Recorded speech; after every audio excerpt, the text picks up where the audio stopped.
রাজধানীর উত্তরায় সংঘর্ষ তীব্রতা পেয়েছিল গত 18, 19 ও 20 জুলাই। এ 3 দিনে এলাকাটিতে আন্দোলনকারী শিক্ষার্থী ও পথচারীদের হতাহত হওয়ার ঘটনাও ঘটেছে সবচেয়ে বেশি। আহত নিহতদের অনেককেই তখন নিয়ে আসা হয় উত্তরার কুয়েত বাংলাদেশ মৈত্রী সরকারি হাসপাতালে। এখন পর্যন্ত হাসপাতালটি থেকে আনুষ্ঠানিকভাবে 8 জন নিহত হওয়ার তথ্য জানানো হয়েছে, যদিও নাম পরিচয় গোপন রাখার শর্তে হাসপাতালের কর্মকর্তা কর্মচারীরা বলছেন, প্রকৃতপক্ষে এ দুদিনে হাসপাতালটিতে নিয়ে আসা মরদেহের সংখ্যা আরও বেশি হতে পারে। এসব মরদেহের সবই ছিল গুলিবিদ্ধ।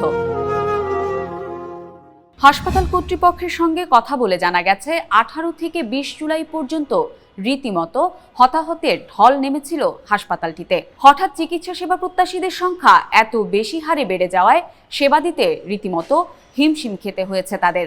জরুরি ভিত্তিতে মেডিকেল টিম তৈরি করতে হয়েছে। এজন্য ঢাকা মেডিকেল কলেজ হাসপাতাল ও সোহরাওয়ার্দী মেডিকেল কলেজ হাসপাতাল থেকে আরও ডাক্তার নিয়ে আসা হয়, গঠন করা হয় মেডিকেল টিম। তবে আনুষ্ঠানিক পরিসংখ্যান অনুযায়ী এই কয়দিনে হাসপাতালটিতে চিকিৎসা সেবা নিতে এসেছিল 265 জন আহত ব্যক্তি। হাসপাতাল সূত্রে জানা যায়, চিকিৎসা নিতে আসা প্রায় সবাই কোনো না কোনোভাবে গুলিবিদ্ধ ছিলেন।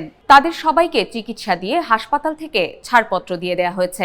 এ মুহূর্তে হাসপাতালে সংঘর্ষে আহত কেউ নেই। তাদের সবাইকে চিকিৎসা শেষে ছাড়পত্র দেওয়া হয়েছে। অনেকেই পুরোপুরি সুস্থ না হলেও পুলিশি হয়রানির ভয়ে আগাম ছাড়পত্র নিয়ে গেছেন।